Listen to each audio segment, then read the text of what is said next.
We all have challenging relationships around sexuality, some of us more than others.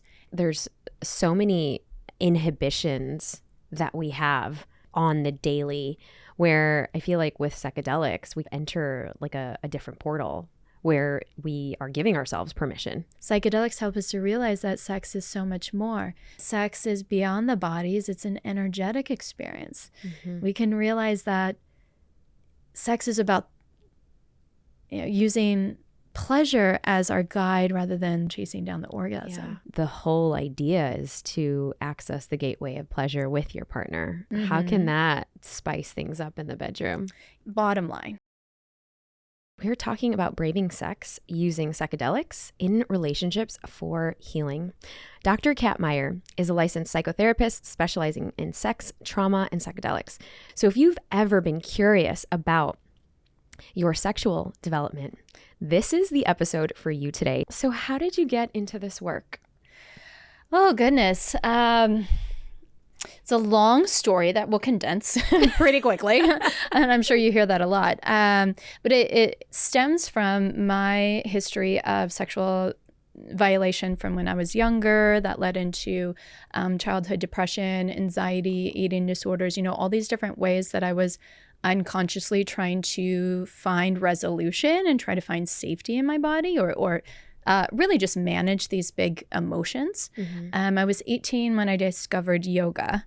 And that was the first place where I felt calm in my body and I felt that I could feel my body, because most of the time I'm just running around doing things, working, trying to be out of the body. Right. And then it was during those times I really struggled with relationships. Relationships would last a couple of weeks before I would have a panic attack, and then I would just end them. Like without being able to communicate much. Our poor little nugget selves when we were younger, we just didn't have any communication skills or zero. Like if we weren't modeled these things or how to self-regulate, it's just like, just end or, overwhelm, right? Totally. So I was 21 when I was reading a Red Book magazine, and they were quoting a sex therapist. And it was in that moment where I decided that that's what I was going to be. And it's like one of those keystone moments in life where everything changes. And I wanted to do this work initially to understand and heal myself, and then to be able to reverse engineer that so that I could help other people. So I went the academic route because intellect was my safest place to be. It was like so much safer to be in my cognitive space, Right. than it was to actually be in the body. Sure. So I, dove into researching and getting my doctorate in that. But along the way— So you got your doctorate in marriage and family therapy. Oh, wow. Okay. Yes. So I specialized in LGBTQ, and then I also specialized in trauma. So that was my initial. And then I studied— Wow, you went to the deep end. Yeah, I was like, let's go in. And that's kind of my personality. We're like, we're going to do something. We're going to dive all the way in, and I don't know.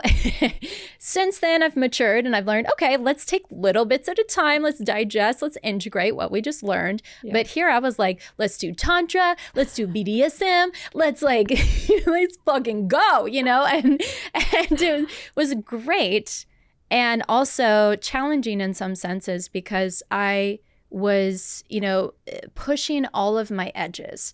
And I didn't quite understand what boundary meant for me. And that's the story for so many people who've been through trauma, is that they don't have everything.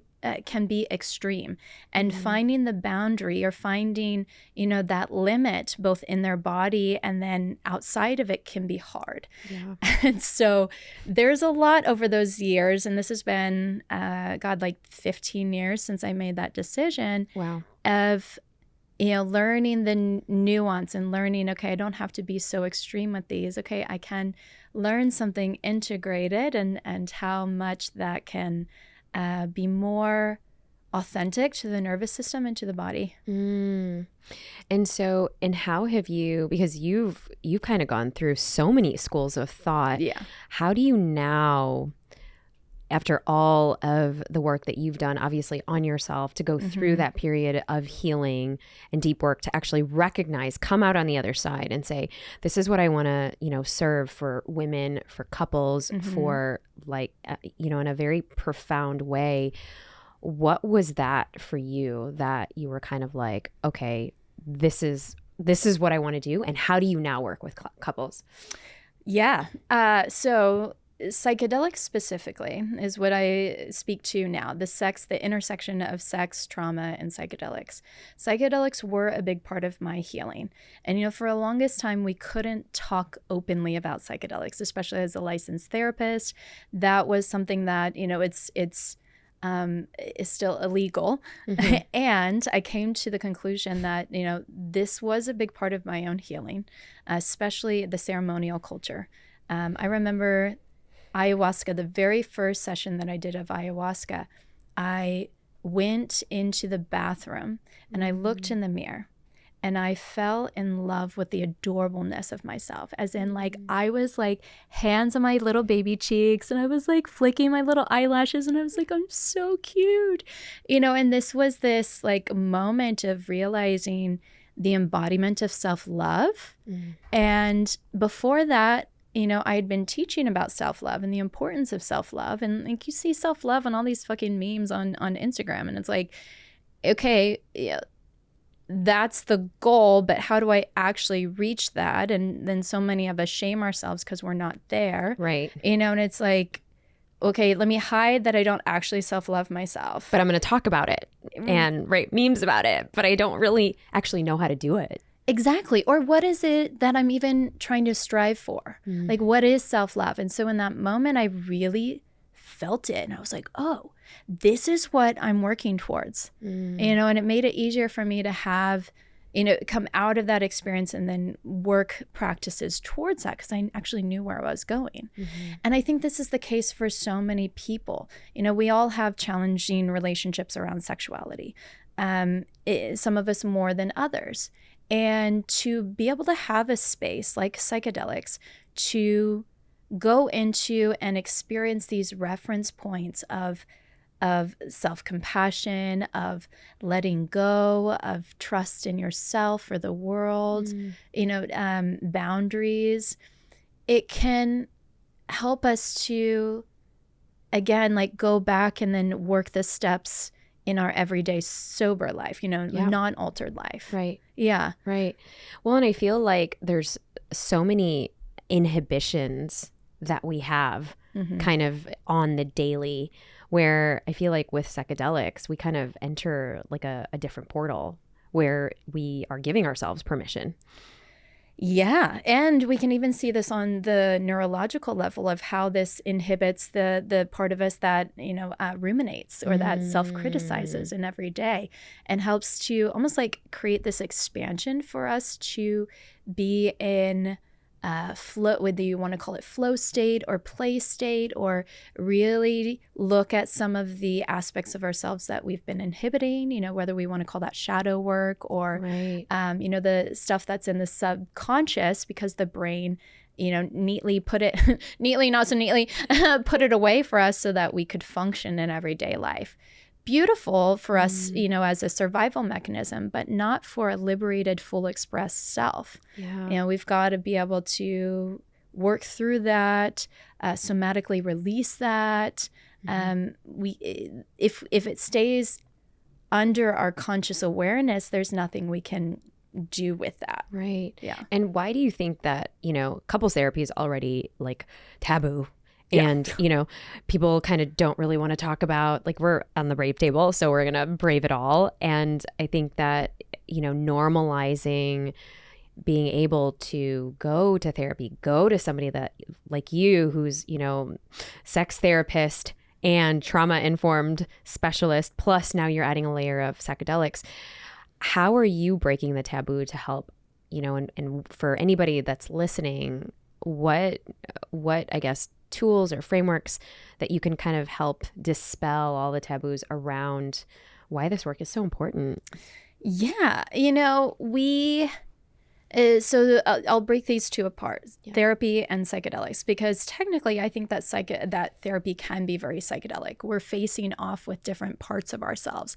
And that can be very scary for those of us who've grown up with these very complex protector parts that prevent us from overwhelm or prevent us from realizing, whatever might be there. I don't want to, if I have a part of me that's afraid that I'm bad or I'm not enough.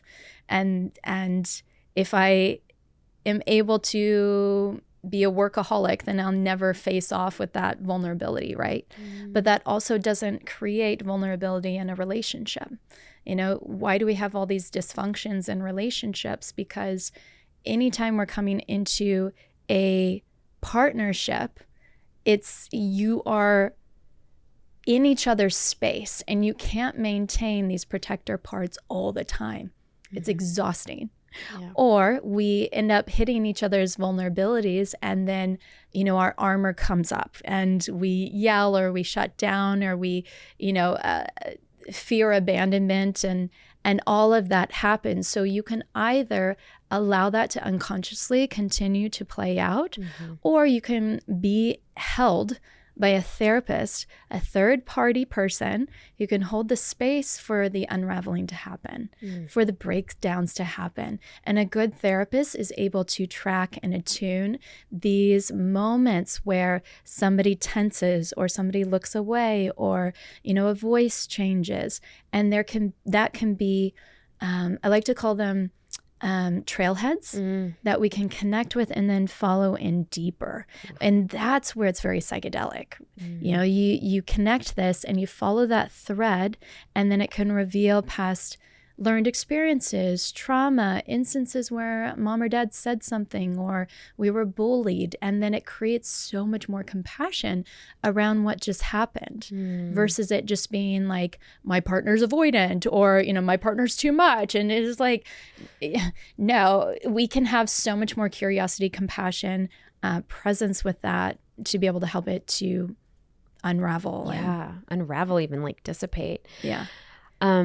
So with the psychedelics, I will say with the psychedelics though, many of us grew up in the culture of don't do drugs. Yeah. That's what that was me. Yeah. Don't do drugs. I think Dare. That was Dare. Yes. 80s baby, 90s baby. Yeah. I think I still have the t-shirt somewhere.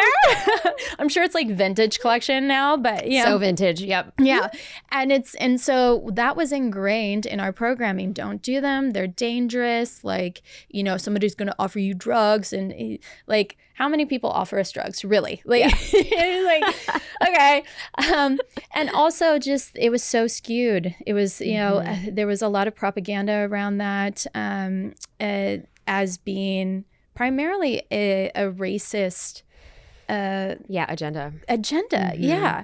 And so now that we're having a lot more research around it, and we're having these incredible therapists, the MAPS program, who's funded so much of this research clinically, we get to see the therapeutic aspects of it too. It helps to and ketamine is what I work with primarily. Okay. Ketamine has a lot of stigma of just being a party drug. Yeah. Can you talk to us a little bit about that? Yeah, I'm so happy to. I'm like so passionate about this one. Yes. Because why ketamine over, MDMA and some of the others that are out there? Yeah. Happy to get into that. So ketamine is one of those that has such a broad range of qualities that at lower doses, it's different than at higher doses. So at lower doses, it ends up being like an empathogen, similar to MDMA. It's classified as a dissociator, but I like to say at lower doses, it more is a dissociator from your dissociation, meaning it lifts the heaviness of depression. It lifts anxiety. It lifts even chronic pain in the body so that you can actually be with the body more easily. You can be with the body, you can be with emotions more easily as well. It increases the threshold of what you can tolerate. So we can literally go into some of these traumatic experiences. I've had clients go into these experiences where they met their perpetrator, and to be able to find resolution around some of the most traumatic experiences that allow their bodies to have responses and to be able to release and unlock release certain emotions that have been stored. Right, Oh, wow. right. So we can also see it as I said this relational aspect of it helps us to be more vulnerable. You know, it reduces that threat that we have about the other person, and we're a lot more present with them. It's almost like everything slows down. We become more expanded. We become more clear. And we can hold the space of the other person sharing their vulnerability without it triggering us. Now, of course, it's helpful, again, to have that therapist there to hold that space and to, help to facilitate and guide. But I've seen some of the most powerful, profound experiences, both in couples and then also with individuals. Wow. Yeah. And you said something where at lower doses, it becomes an empathogen like MDMA. Can you, for folks who aren't as privy to what that means, can you just describe what that means? Yeah. So an empathogen, it helps you to connect with your empathy. So it's a term given to substances, things like MDMA, things like ketamine, as it connects you with your emotions, it connects you with your empathy, connects you with your vulnerability, so that you can have these conversations that, again, we wall up or we have these protections around and we can't quite get into that space. Right. Where otherwise you'd probably be more defensive or deflective or trying to avoid, perhaps. Yeah, exactly. Yeah. We hide behind these pieces and we're not conscious of that, right? Yeah. We're just conscious of, they're trying to hurt me. They're trying to, or if I'm not good enough, they're going to leave me. We're fixated on the fears and we're not able to, which activates our amygdala, which is the threat aspect. And so we can't work around that. When we're dysregulated, we can't fully see the whole picture. And so it helps us to be in this window of what we can tolerate so that we can work through it more easily. Wow. Okay. And so you're taking couples through this journey. What are you starting to see unravel? And then let's get to the juicy part. How does it enhance your sexual capacity and your sex lives? Yeah. First question was couples in therapy. Okay. Yeah. And I was like, wait, I'm excited to talk about both. Depending on the couple, I've done different models around this. So sometimes I've had couples where they go on their own journey and they're side by side with each other. And that's usually with a higher dose. Okay. And a higher dose is more of a psychedelic-like experience where they may go on a journey. I've had clients say that they've reached other sides of the universe, or they've, met archetypical figures of spirituality, to help them with this resolution. Then other times I'll have one partner where both of them have the lower dose and one partner is the central figure. So I'm asking them questions and I'm helping them to connect with the parts of them that are vulnerable and afraid, and their partner's holding space and witnessing, and they unlock a deeper sense of compassion because of witnessing their partner unravel. Oh, wow. Yeah. Wow. And then I've also done practices where it was more around the sexual aspect that was a challenge, and they used breath work and they used more sensate focus to connect with their own bodies and to learn about what was happening in their own selves so that they could more deeply connect with the other person as well. Oh, so powerful. Yeah. So powerful. And so now, as we are connected in this way and we take it into the bedroom, how can that spice things up in the bedroom? Yeah. So the first thing that I want to emphasize is that, there's a lot of conversations around sex and psychedelics that's happening in the social media world. Right. And as much as excitement that we can get around this, we also need to drop into the reverence and the safety of it, because there's also a lot of dangerous aspects to this as well. It's not just, let's just do it and have a great time, because that can happen, but only when we're safe around it. So to let everybody listening here, as a trauma therapist, as an educator, I'm so passionate about this reverence piece, making sure to test your substances. Right now, we're in an epidemic of fentanyl being found in so many substances, especially white powders. The MDMA. fentanyl epidemic. Yeah. It's everywhere. And if we're not testing our drugs, we don't know what's in it. So if you're getting something on the streets, you need to be testing yourself. People are overdosing unintentionally. They think that they're safe. They think they got it from a friend that they trust, but this can happen to anybody in any community. With that, also recognizing that some psychotropic medications don't mix with psychedelics or stimulants. So if you are on SSRIs or antidepressants, MAO inhibitors, none of those mix. And if you also have a family history of bipolar or psychosis or schizophrenia, these may all be counterintuitive. So you need to speak with your doctor. You need to, speak with a professional to support you with. Some of them you can. They can help you to wean off, but I would never suggest that to anybody to do by yourself. And this is where working with somebody like yourself who is trauma informed, who has all of the credentials, who can take you and a safe guide for these types of practices is so important. Right. And so there's that, but then there's also consent, and this leads to, the enhancement of sex, is that when we're using a substance, whether it's psilocybin, MDMA, ketamine, these increase the threshold of what we can physically tolerate and emotionally tolerate. So emotionally, we may allow or want something to do something under the influence of MDMA that we may not in a sober state.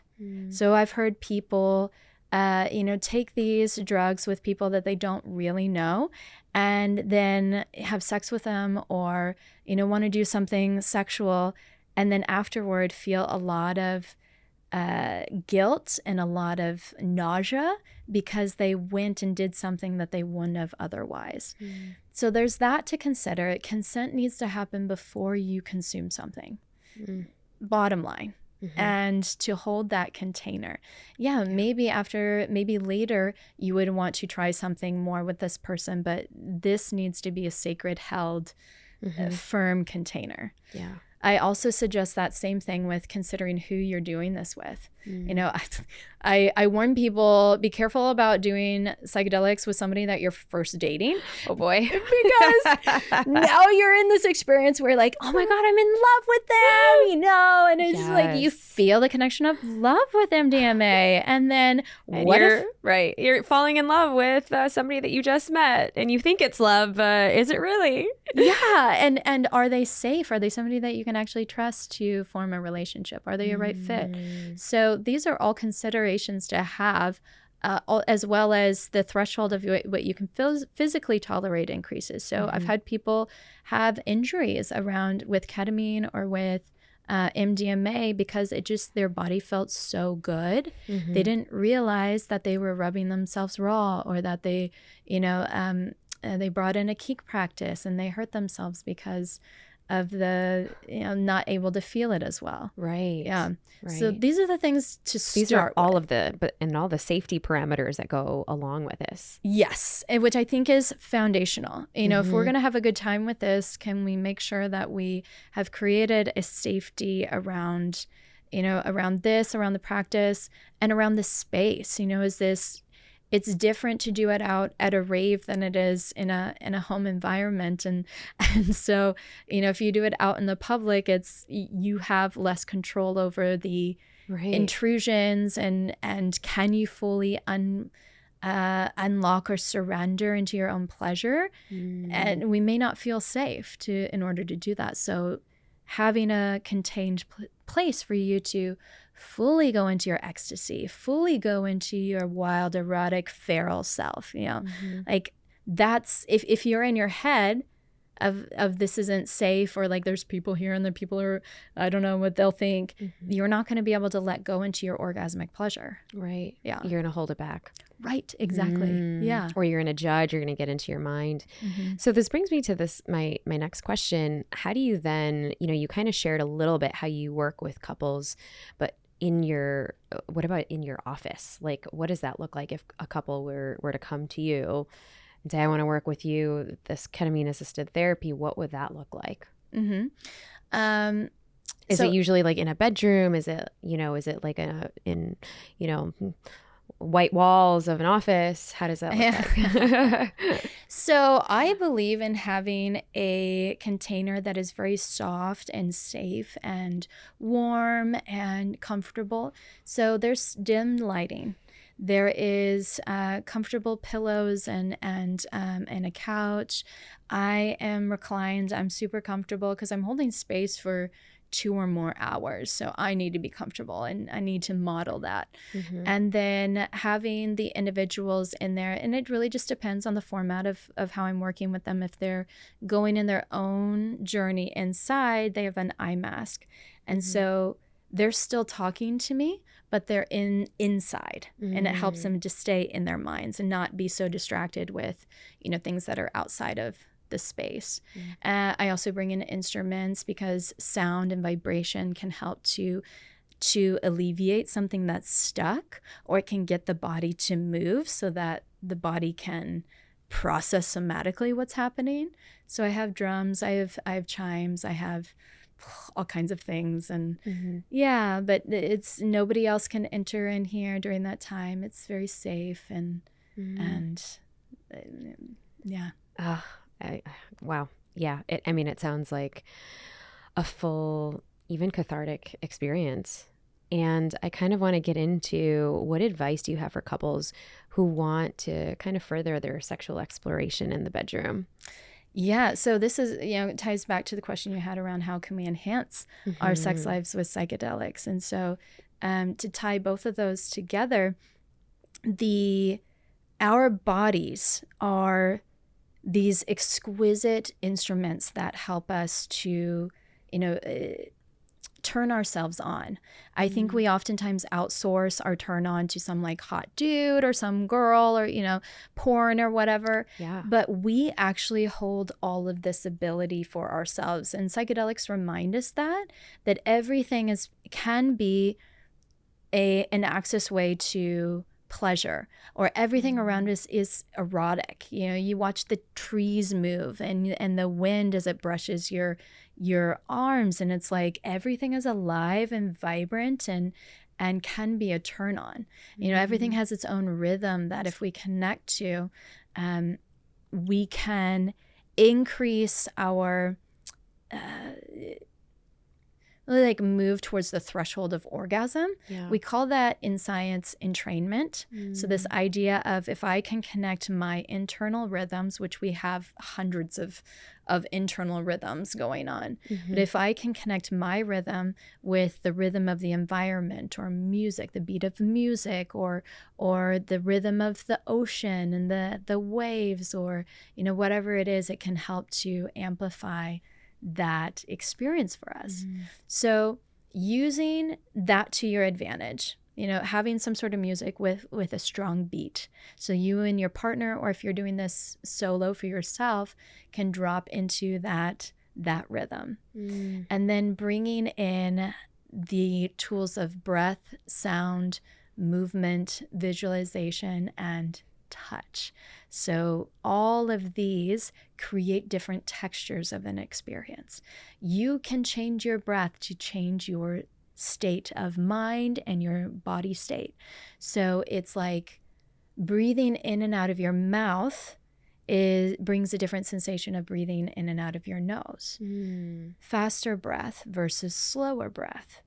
All of these are going to activate something different. Sound. I think many of us grew up in a culture where it's like, gotta be quiet. Yeah. Men don't moan. Right. Right. Keep your mouth closed. Yeah. Exactly. And so that really inhibits us because we don't realize how much we're contracting. Right. So using sound to our advantage and realizing we can make all kinds of sounds. We can moan. We can breathe heavily in our partner's ear. We can make purring sounds. We can, I love the sound of Z or V because it vibrates my whole throat and mouth. And it also stimulates that vagus nerve, which helps to downregulate our nervous system, but also to stimulate our my cervix, helping with orgasms. Right, to open that space up even more. Exactly, yeah. Movement even. And I oftentimes, so my classes that I teach around this is using the shapes of circulating and then spiraling being something that draws up an energy or draws up this arousal, and circling to activate or really turn on. And then the last two, visualization, which is being able to, whether it's visualize a ball of white light as it begins to expand and warm our body, or pulsations in the body, or visualizing, even an erotic scene. And this can be done alone or even with your partner. Exactly. Yeah. And the last one is touch. And touch helps to open the body. It turns on the body. It activates the sensory receptors. And especially when we think about MDMA, everything just feels really sensual and good. We can touch on what pleasure is in our body. We can touch on what emotions are in our body. And that really helps to, activate that experience for us. And so if we remember, we get fixated on sex is this thing we do with another person. Sex is defined by this, but psychedelics help us to realize that sex is so much more. So we can make love with ourselves. We can realize that sex is beyond the bodies. It's an energetic experience. We can realize that sex is about using pleasure as our guide rather than the orgasm and chasing down the orgasm. Yeah, because that's kind of what has been taught to us. Yeah. For years and years. And what I'm hearing, kind of just to put a bow on everything that you've said, the whole idea is to access the gateway of pleasure with your partner in a lot of these modalities. And even the full reverence of work that you're doing and the gifts that you have is really to come full circle to have and access that pleasure and even sustain and enhance, the pleasure of not just getting to the final destination of an orgasm, but to actually be able to be even in nature with the pleasure around us that we're seeing in our senses, but then tuning into our full body. Oof. And then with our partner to actually feel and experience. Yeah. In all of the layers. And that comes back to full circle to what I was saying at the beginning of the talk, where I said I was doing all these things, but I wasn't giving space for integration, because the difference between, doing sex and psychedelics together and just having a great fucking time, great sex, and using it intentionally and discovering what we're learning in that space to then integrate. Oh, this is what I noticed. This is what I learned. This is what I observed in you and me. And now we can integrate that in our everyday sex life. That's a change. Yeah. That's, one time versus lifetime. Oof. And that's what you're doing for couples. I mean, how freaking amazing is that gift? Thank you. That is juicy. Okay, love. So before we get into our igniting round and our little fire round, I feel like everything that you've shared with us today has just been so magical. And your voice is literally I don't know if you have meditations on this or visualizations, but I'm I would so sign up for that because it's amazing. How can we learn more? I know you have 2 podcasts that you share all of this incredible wisdom, and how can we work with you as a couple or individually? Yeah. So they can go to my website, sexloveyoga.com, and reach out to me there. I also have a list of all the services that I do, retreats, individual work. You can also follow me on Instagram at sexloveyoga. Okay. Sex Love Yoga on Instagram. Amazing. Yep. So what does it mean to be brave? To be brave to me is to really understand your nuance of these parts of you that both try to protect us as well as try to move us forward. And it's not going forward and ignoring the parts of us that are trying to protect, the parts that are hesitant or resistant. If there's resistance, there's a very real, valid reason. And for us to be compassionate and curious about that rather than shaming, hiding, or just blowing past it. But I believe that being brave is bringing all of us, all of our parts, all of who we are forward into whatever it is that we're exploring. And what are you braving in this season of life? What am I braving? Probably, I would say the deepest expression of partnership love I've ever experienced in my life. That is what I'm braving. Ooh, that sounds juicy. That sounds juicy. And one word that describes this era of life.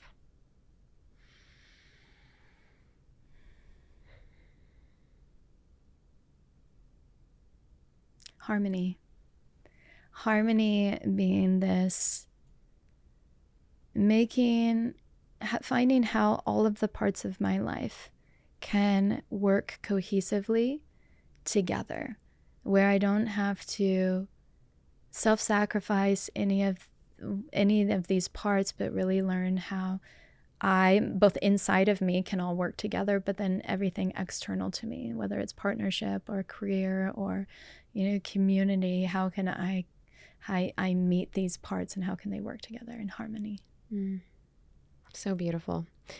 Thank you, Dr. Kat, for being here, for gracing us with your wisdom, with the way that you've intersected, the various areas of your work, from sex, tantra, now psychedelics, and trauma. I think it's such a beautiful space to be in because you're unlocking so many amazing relationships to be had with oneself and the pleasure that we can gain as a result. So I'm just so honored that we had you here at the Brave Table. Me too. Thank you. What are the roots of codependent relationship? We need other people, and we are willing to compromise ourselves to create safety, because safety is the number one thing in relational dynamics. When you're okay, then I'm okay. So how can I make them okay? Instead of actually being able to stay okay when somebody else isn't okay. That's the freedom that we're after here.